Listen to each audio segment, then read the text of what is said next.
Баршаңызға сәлем достар, сіздермен бірге Кәмшат, менің арнама қош келдіңіздер. Бүгін сіздермен жеңіл әрі жылдам дайындалатын шелпектің рецептімен бөлісетін боламын. Бар болғаны 3 ингредиенттен тұрады және де 10 минутта дайын болады. Бірге жасауға кеңес беремін.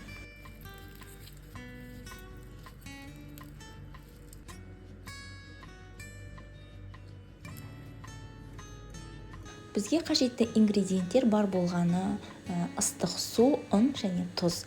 Біз ыстық суымызға, жаңа қайнаған ыстық суымызға кішкентай ғана тұзымызды салып, жақсылап ерітіп аламыз.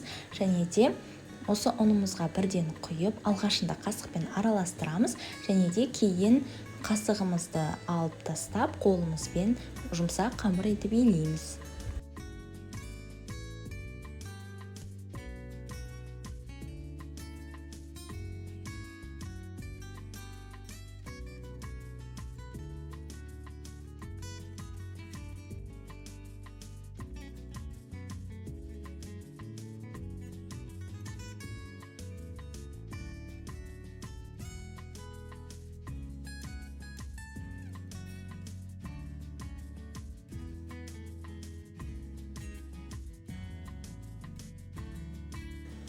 Осылай жақсылап иін қандырамыз.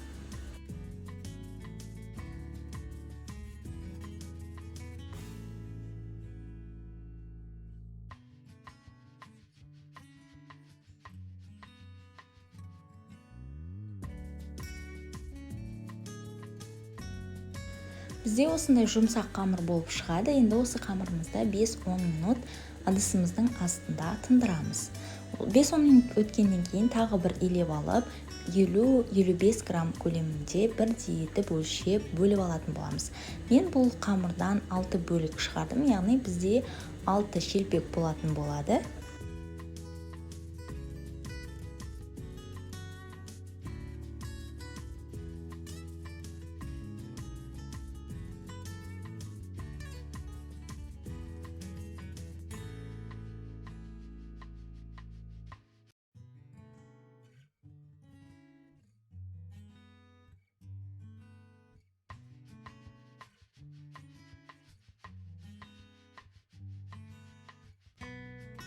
Бөлген қамырларымызды осылай дөңгелек формасына келтіреміз.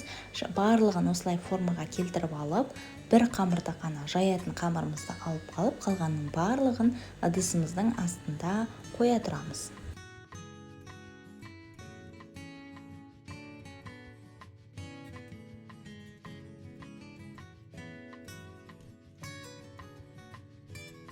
Қамырымызды жұқа етіп, дәл видеодағыдай жайып аламыз.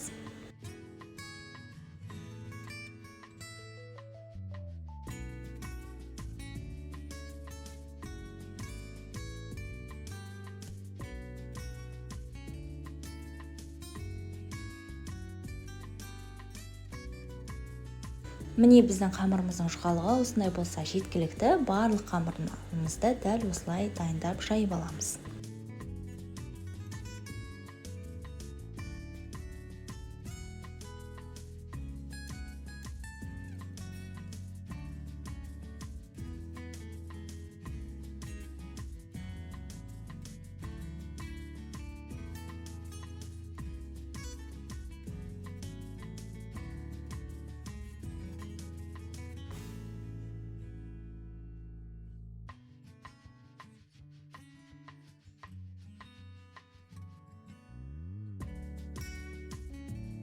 Табамызға май құйып, май қызған сәтте шелпегімізді салып қуыратын боламыз.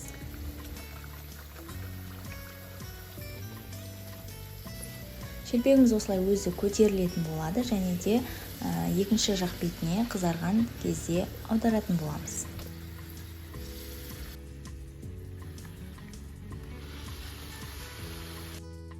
Екі жақ бетінен де қызарған шелпегімізді бірден майдан аламыз.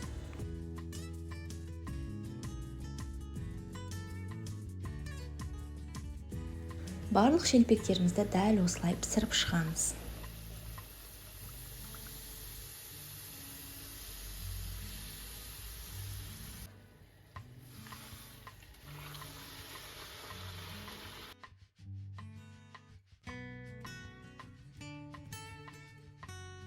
Әр шелпектің арасына осылай қағаз майлы қою арқылы шелпектерімізді қоятын боламыз. Артық майдан арылу үшін дәл осылай жасаймыз, және де барлық қамырларымызды осылай пісіріп шығамыз. Бұл шелпектің жасалу жолы өте оңай, және де өте дәмді болып шығады. Міндетті түрде жасап көріңіздер, сіздерге ұнайтынына сенімдімін.